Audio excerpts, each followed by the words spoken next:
Thank you very much. Thank you very much. We've had an exciting time. It's been incredible. And as you know, we just hit the highest we've ever hit on the Dow. The stock market's the best it's ever been. Jobs are the best they've ever been. A couple of other little factors, not so bad. We're doing great, and we have a great military, and I thank you for that. And I want to thank Marilyn. She's been a friend of mine for a long time, and she's done an incredible job, and she just did me a beautiful favor, keeping it a beautiful Sikorsky plant open in the great state of Pennsylvania.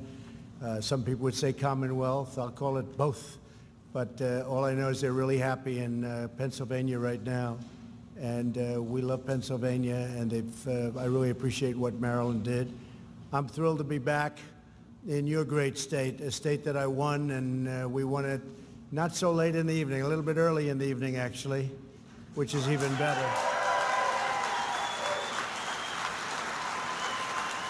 And we had a lot of support from your company. Derco has been incredible. We have a lot of support here, and one of the reasons I'm here is Marilyn. One of the reasons I'm here are you, because we really have had tremendous, there's a great spirit in this company.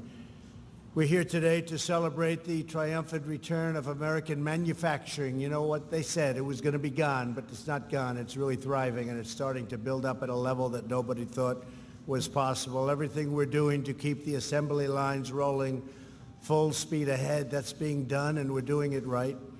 We're proudly defending our most important national resource, the American worker. That's what it is. It's pretty amazing how the American worker has just really, there's nobody like our American worker. We're glad to be joined today by Secretary Wilbur Ross. Where's Wilbur? Wilbur, how are you? Thank you. Thank you, Wilbur. Great job.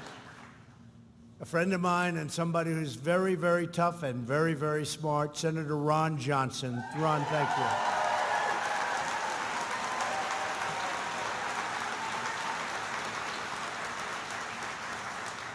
And two real fighters. They fight for us, and they fight for you, and they fight like nobody. Representatives Glenn Grothman and Sean Duffy. Sean, thank you, Sean. Thank you, fellas. Thank you. I especially want to thank your general manager here at Derco, Peter Winkler. Peter? Good job. They were showing me some of the work they do. It's beautiful, it's complex, and it is real stuff. That's the real deal, right, Peter? For 40 years, the patriots of Derco Aerospace have built and repaired parts for airplanes, jets, and helicopters, and you have done it with unmatched precision and unmatched skill. Really an incredible company. Recently, our entire nation was inspired by the mastery of your craftsmanship during our wonderful Independence Day celebration on the National Mall. It's called a suit, right? Salute to America. That was something. They weren't sure, the fake news, they weren't sure if people were going to show up. Did they ever show up, right? Did they ever show up? We had a tremendous, it was packed, and it was raining. It was, people said, did I have a tent? Because I looked very dry. I said I wasn't dry and I had no tent. It was a rainy day, but in a way it was a beautiful day. And when those planes and helicopters flew overhead, it was something like we haven't really seen too much lately. There's tremendous spirit and love in our country. That day, the United States Marines soared overhead in a magnificent aircraft like the ones you support from here in Milwaukee, the MV-22 Osprey. Our country also witnessed the awesome might of the U.S. Navy flying another plane that you will soon support, the unstoppable stealth F-35 Lightning II.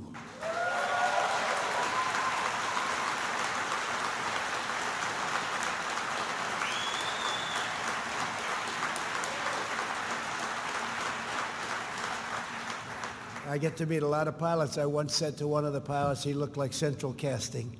He looked like Tom Cruise, but maybe better.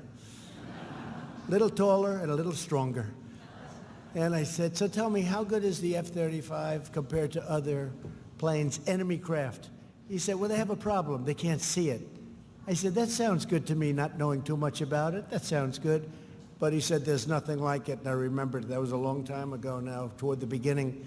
In addition, workers at this facility help maintain our massive C-130 Hercules transport planes and our fearsome UH-60 Black Hawk helicopters and our F-16 fighting Falcons. Great.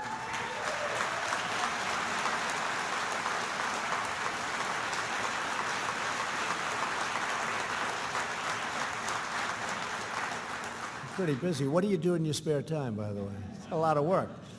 With the help of 280-pound Americans at DERCO, and you know what I mean, the USA truly has the best aircraft, flown the best pilots, and we have the greatest pilots in the world. They fly they are pilots like no other.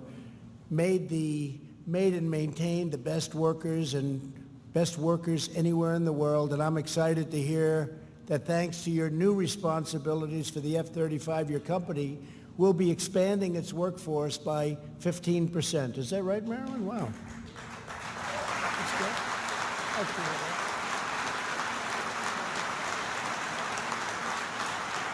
Yeah. Since the election, we've created more than 6 million new jobs. Nobody would have believed that during the campaign. If I would have said 6 million jobs, they would have said, oh, he's exaggerating. I did say like 4 million, but we got 6 million, so I was under-exaggerating, including more than 500,000 manufacturing jobs. We added 224,000 jobs last month alone, which is a tremendous number, far greater than projection. Last year, U.S. manufacturers reported the highest optimism ever recorded. So folks like Marilyn would say we're the most optimistic we've ever been. Would you say that's true? You better say yes, Marilyn. She knows. I know Marilyn very well, and I know she feels that way. We're now the economic envy of the entire world. When I meet prime ministers and presidents and kings and queens, they all start off by congratulating me on the great economy. Wages are rising fast, and rising fastest for our blue-collar workers. That's exciting. You hear so much about the upper end. Well, they don't realize the proportionately blue-collar workers, the manufacturing companies, these are the companies that are doing so well. Unemployment has reached the lowest rate in over half a century, and we expect to soon be beating that.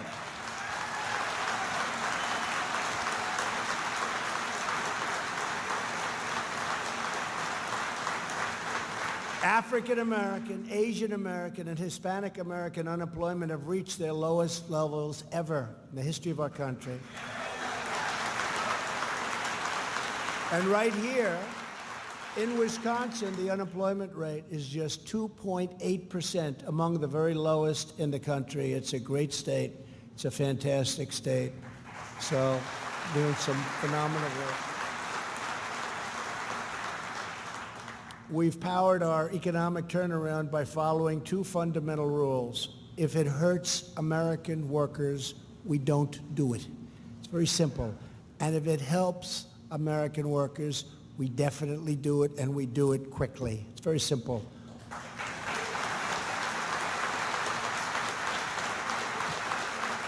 Our agenda is pro-worker, pro-family, pro-growth, 100% pro-American. It's America first. It's make America great again. And you know what? Now it's keep America great, because we're doing awfully well. We're doing awfully well. To stop the offshoring, you know what offshoring is, of American jobs, I signed the largest package of tax cuts and reforms in the history of our country.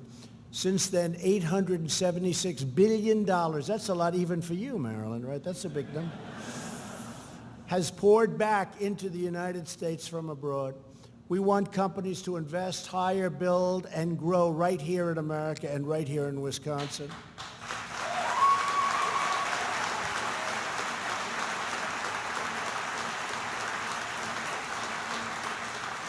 We cut a record number of job-killing regulations, which will give the average household an extra $3,000 each year. So each year, the average household, and you all see it, you all feel it, will get an average of $3,000. That's a lot. That's the biggest tax cut we've ever had in this country. And by the way, I see the Democrat platform, they want to raise your taxes. I don't think that, I don't know.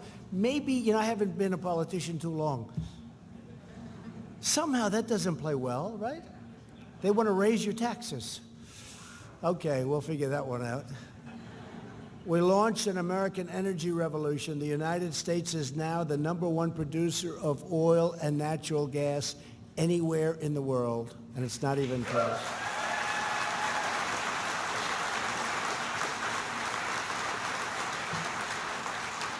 And with a couple of environmental approvals for certain pipelines, we can get that and really do something with that number. It'll go up very substantially, very quickly, especially in the state of Texas. We're reversing decades of economic surrender and restoring America's industrial might. We surrendered economically. What we did was so crazy. We helped other countries that we never thought about our own country. We lost the magic. We've gotten it back, and we've gotten it back, I think you'll soon see, greater than ever before.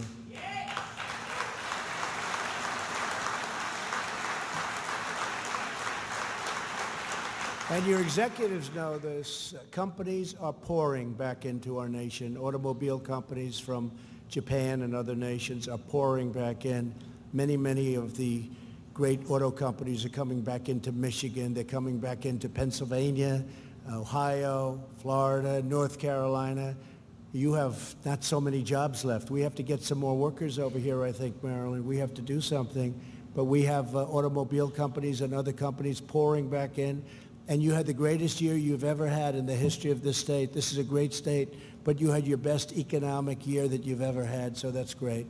Our nation was made of vibrant and strong, and it's got to be the most powerful, the best.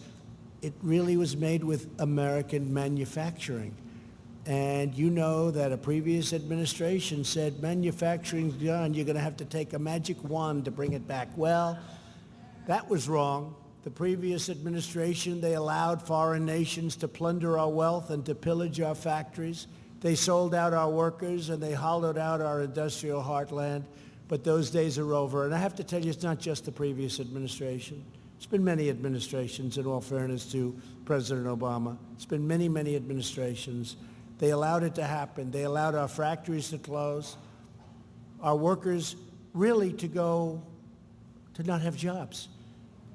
We created jobs for other places, for other nations, and we sacrificed so many, 60,000 plants, millions and millions of jobs were lost during, I call them the stupid years, but now we're back into the really smart years. We had the smart years, now we're the really smart years. They were the stupid years. What they were doing was incredible. NAFTA, one of the world's worst trade deals ever. I know a couple of others, we've been involved in them too.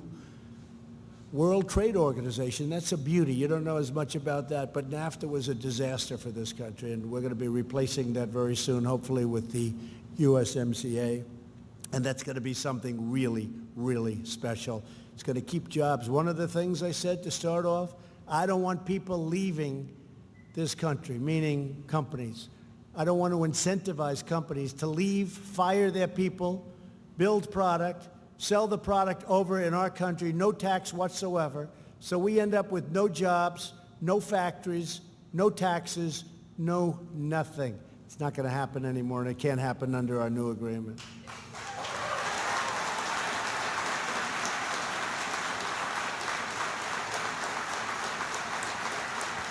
And I've been talking about this subject for 20 years. It's possibly one of the reasons I ran. I used to look at Michigan where they'd lose their car companies one after another. You lost so many companies in Wisconsin. Everybody lost, Ron. Everybody lost companies. They were losing companies left and right. And we're not going to have that anymore. We have an incentive now to stay in this country. We have an incentive to build and manufacture in this country. And that's the way we want it. That's the way it's going to be. It's going to be America first.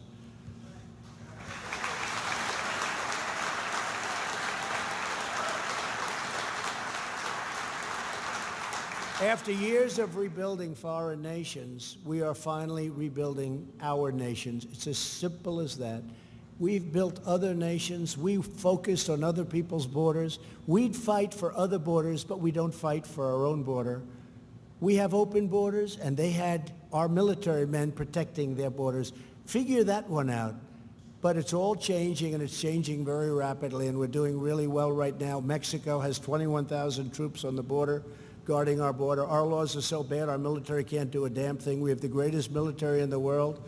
But between catch and release, we catch them and we release them.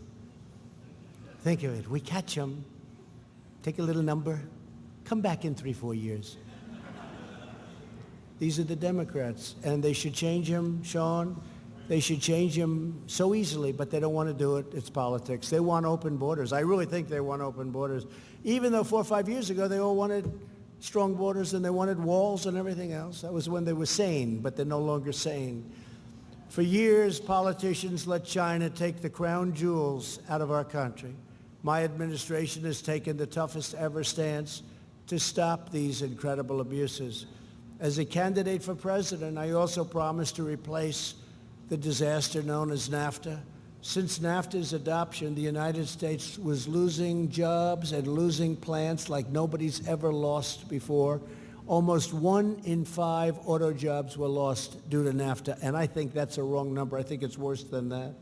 But now we're demanding that you get, as people working here and as companies and as a great strength, I want you to have strength, but I want you to have a level playing field, because when you have a level playing field, nobody can beat you. You didn't have a level playing field. You had a playing field that was like this, and you had to go uphill. That's why we're replacing NAFTA with the brand new U.S.-Mexico-Canada agreement. The USMCA will be the most modern, cutting-edge trade agreement in history, with the strongest protections for the American worker ever put in any trade agreement, and that was the single most important thing to me. The USMCA will close the biggest loopholes that caused the mass exodus of manufacturing. You had an exodus of manufacturing under NAFTA. By ratifying the USMCA, Mexico is now committed to be the toughest and have the toughest labor provisions, the highest environmental standards, and the most comprehensive enforcement provisions ever implemented in a trade agreement, ever. For years, labor unions and lawmakers urged past administrations to secure these types of trade provisions. They did absolutely nothing. No administration did anything except lose jobs. We were laughed at by the rest of the world. We were patsies. And I didn't blame China. I didn't blame all of these countries. Mexico, they took 30% of our automobile business. I don't know if you know that or not. They have plants the likes of which you've never seen before. They took 30%, probably more than that, of our automobile. I don't blame them. I don't blame anybody. I blame our past leaders. I blame the people in administrations that allowed this to happen. It's not China's fault that we were stupid. It's not China's fault that we allowed it to happen. We lose $500 billion a year. It's now turning. We're taking in billions and billions of dollars in tariffs. I'm giving billions of dollars back to the farmers because they pinpointed the farmers. They said, we're not going to buy here, we're not going to buy there, because then Trump will stop doing to us what he's doing. Except the farmer said, we don't care, because he's right. Because for 15 years, the farmer, if you look, 15 years, it's been like this. It's a one-way street, and it was a street downward. But it's been incredible. And I'll never forget, I had a meeting, Marilyn, with farmers a year ago. And I told them what is going to happen. And I said, you're going to be the single biggest beneficiaries ultimately. And I said, we're going to get you subsidies. We're going to get, and farmers looked at me like all at one time. I had probably 30 in a big, beautiful room, the cabinet room at the White House. Beautiful for the cabinet. But I wanted the farmers in the cabinet room because I like the farmers. And they said, sir, we don't want subsidies. I said, what do you mean? We don't want subsidies. We want a level playing field. I said, how can you tell me? Nobody's ever said that. Everybody's coming in here looking for whatever they can get. We don't want subsidy. It was, to this day, it's never happened before. They didn't want that. They just wanted a level playing field. They said, give us a level playing field and nobody can beat us at what we do. I thought it was one of the most beautiful things. But in the meantime, they were targeted by China. I went to Sonny Perdue and I said, Sonny, how much has China spent, let's say, in just about the biggest year? He said, $16 billion, sir. I said, here's what I'm doing. I'm giving our farmers $16 billion out of the tariffs, which frankly are much more than that. I shouldn't say that because they'll ask for more. But they are. The tariffs are far more than that. And a lot of companies are leaving China now because they want to go to a non-tariffed country. And some of those companies are coming here. It's been incredible. We're taking in billions and billions of dollars, and I'm giving our farmers a chunk because they were targeted. These are great American patriots. And I'll tell you, I didn't see anybody. You know, they go and they do these focus groups on television, even on the real fakers on television, where you think it would be the farmers' world. No, it's not like things are perfect, but we're with our president. But now things are pretty good because we are doing $16 billion, and that was the most that China ever purchased. And some of the farmers are really doing well. I think they're really starting. We're over the hump. We're doing really well. And in the meantime, our government has billions of dollars of money pouring in, and that money is paid for by China through reducing, if you take a look, what they're doing is they're playing around with their monetary policy to a level like nobody's ever seen before. We're not paying, and they're also pumping out cash into their system. And China's paying. Our people are not paying. Now, other countries, it's a little bit different. China's China. But they're doing things in order to make sure that they keep those jobs in China. But they're losing a lot of companies, and some of those companies are coming here because we get it done. We know how to get it done. I know how to win. We win. Marilyn knows how to win. This company knows how to win. The job you've done is incredible at this company. That's why I'm glad I'm here. The USMCA is vital to the future of the American automobile industry. Under NAFTA, foreign companies could manufacture thousands of their parts overseas, ship them to Mexico and Canada for assembly, and send their foreign-made cars right into the United States tax-free. You knew about that, Mr. Manager, right? Tax-free. That doesn't work too well, right? Wouldn't you say they should have ended that about 20 years ago? With the USMCA, we have declared no more of that nonsense. We're not letting it happen. 75% of every automobile under the deal must be made in North America.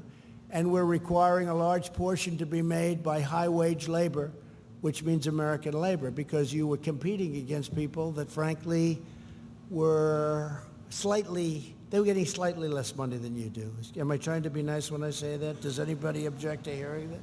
They were getting slightly less, like about 20% of what you get. The USMCA is, but it was unfair to our country. It was unfair to our people. It was unfair to our workers. The USMCA is estimated to create 76,000 brand new American auto jobs, and very quickly.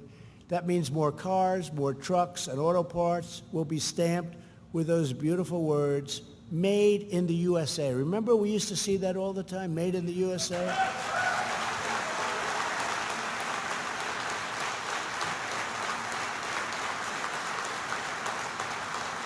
Maybe we could start stamping here. We'll start right here, made in the USA. People love it. People love it. I remember, I used to see it all over, made in the USA or made in America. But maybe we should, would take you about, with your geniuses here, they could have that stamped on parts in about 2 seconds, right? He's looking, he said, I wonder if that's going to cost us any money to do that. Not much. Not much. It's all part of the whole deal. But made in the USA. The USMCA is also a tremendous victory for, in particular, farmers, because we have had such support. To help dairy farmers right here in Wisconsin, the USMCA stops unfair trade barriers from Canada. People love Canada. I love Canada. But there were a few countries that took advantage of us more than Canada. They were charging us tariffs of 297%. They wanted to keep it under 300 because it sounded better. 297%. Nobody knew that. The farmers knew that. They knew it very well, because essentially what they're doing is they're saying you can't sell your product in Canada because the tariff was so high. You couldn't sell it in Canada.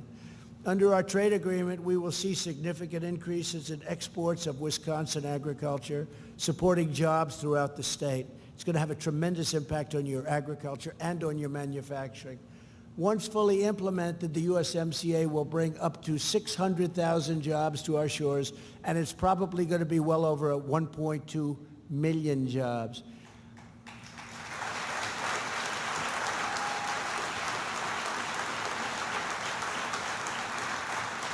And here at Derco, you'll be able to expand your commerce with Canadian customers and suppliers, and they'll be buying your product. Now they have an incentive to buy your product. Before this deal, they had no incentive whatsoever to buy product in the United States.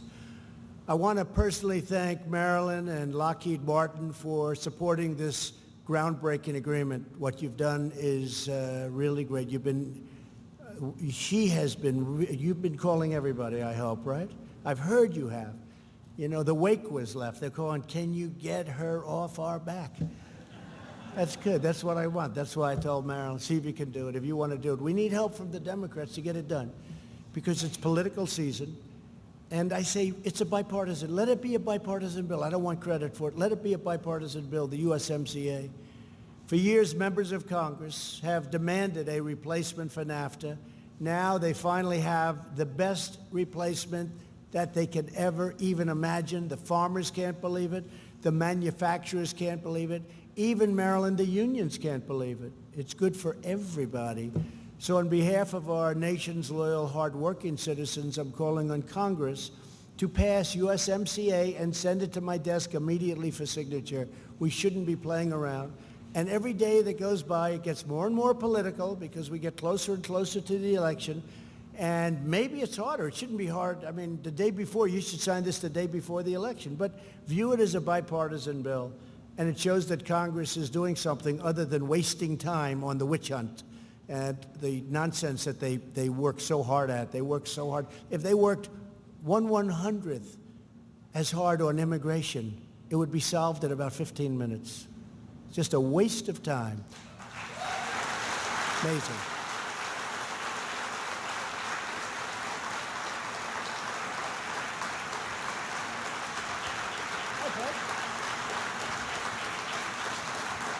Thank you. To ensure that all citizens can thrive, the modern economy as we know it, and it's really gotten modern, we also launched the Pledge to America's Workers.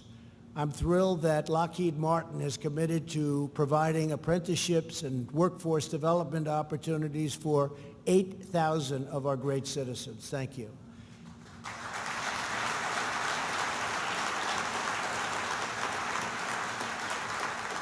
My administration lives by a very crucial motto, a motto that you would agree with 100%. Buy American and hire American. Those other days are gone.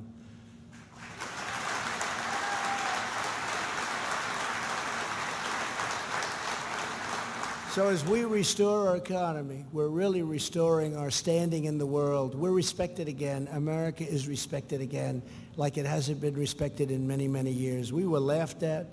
We were scoffed at. We were liked. Why shouldn't we be liked? We were a patsy. But we're respected again, folks. As you know better than anyone, economic security is national security. And here at Derco, 1 in every 5 employees is a veteran. That's a great number.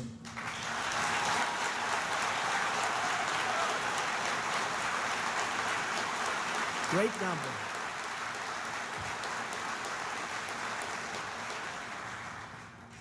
And by the way, Sean, stand up for a second, Sean. I want to just say, reciprocal trade, right? I put him in charge. I said, do me a favor. When a country charges us 100%, we charge them 100%. When a country charges us 25, we charge them 25. When one charges us, in some cases, 340%, we charge them 3. So something's going to happen. Maybe they'll go down to 0, or maybe we'll take in a lot of money. But Sean's in charge. The Reciprocal Trade Act of probably, we'll say, 2019 or 2020, call it whatever you want. It has to get done. When that gets done, nobody's going to be taking advantage of this country any longer. So I appreciate you doing that. Reciprocal Trade Act. My favorite word, reciprocal.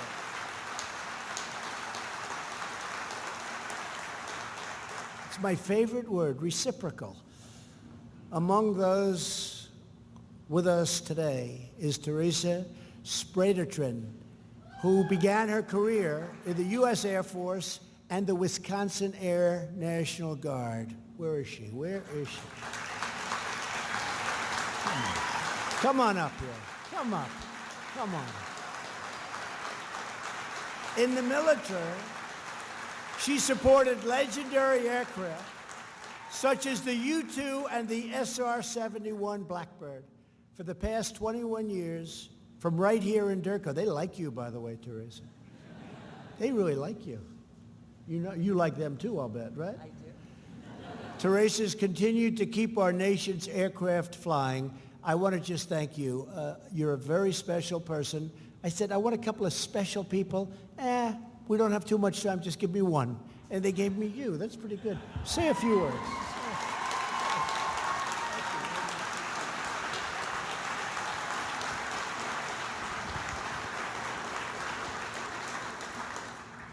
Thank you, Mr. President, for this opportunity. When I joined the Air Force after high school, I never imagined where this journey would take me. It has been amazing. One of the many things that I enjoy about being a part of Durko and Lockheed Martin is that I get to work alongside the most talented people in the aviation industry, such as yourself.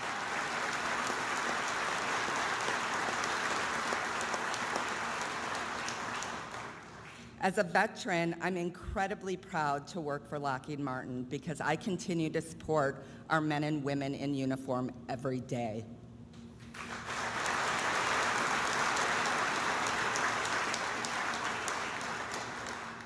Thank you, Mr. President, for your steadfast support of our military.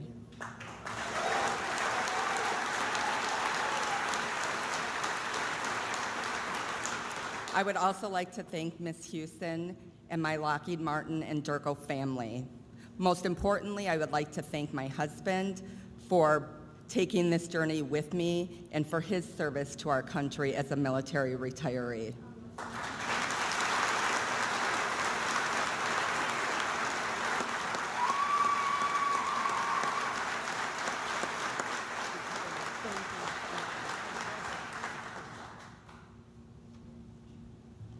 Great job. Thank you, Teresa. Thank you very much. Good family.